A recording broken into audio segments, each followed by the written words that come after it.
But now, passengers arriving in Nigeria from Dubai say the Emirates Airlines decision to carry out rapid antigen COVID-19 tests ahead departure is basically to extort them.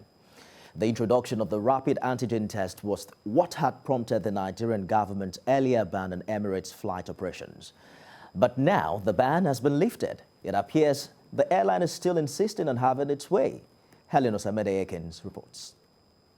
The federal government placed a ban on Emirates Airlines operations in Nigeria last week, following its decision to carry out rapid antigen COVID-19 testing on travelers en route to Dubai using its services. This was against protocols laid down by the Presidential Task Force on COVID-19 that travelers carry out PCR tests 72 hours before traveling. The ban was later reversed. The airline agreed to follow Nigerians' travel protocols and stick to status confirmation tests as required by the authorities of the Middle East country. But it seems the airline is not prepared to fly passengers out of Nigeria and is only bringing in passengers coming into the country. And it has not given any notice as to when it will revert this decision. This left many passengers seeking to travel to Dubai stranded at the Lagos and Abuja airports over the weekend. These are passengers who recently arrived to Nigeria from Dubai through Emirates Airlines. They are enraged at this new policy and are in support of the federal government's now rescinded decision to ban the airline.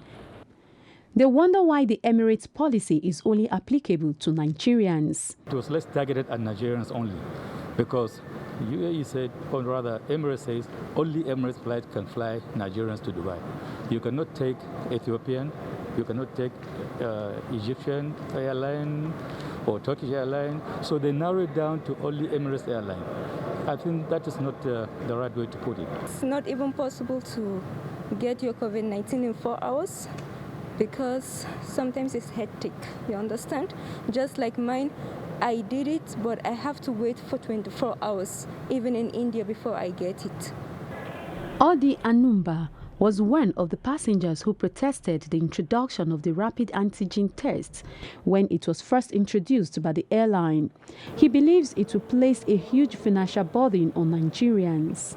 Just like Mr. Anuba, some other passengers are of the opinion that the decision will make so many passengers miss their flights. Somebody comes to airport and you are told, go back to town and do a test. And while you are doing that, a taxi is also handy to take 7,000 naira off. I look at it as a link from the airline to whoever has that laboratory and then the transport operators at the airport. Call it exploitation of Nigerians by the airline. Because it can cause problem, you can miss your flight sometimes. The 72 hours is more better.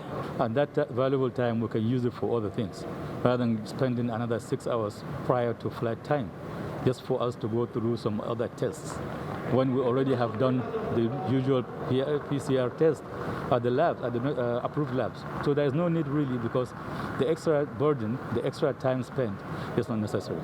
But there appears to be a studied silence on the part of Nigerian civil aviation authorities. All attempts to get officials to comment on the issue was tactically rebuffed. The Nigerian Civil Aviation Authority is yet to officially react to the developments. Since the federal government lifted the ban on the airline, they are yet to fly out of Abuja to Dubai. Helen Osamede-Ekins, TVC News, Abuja.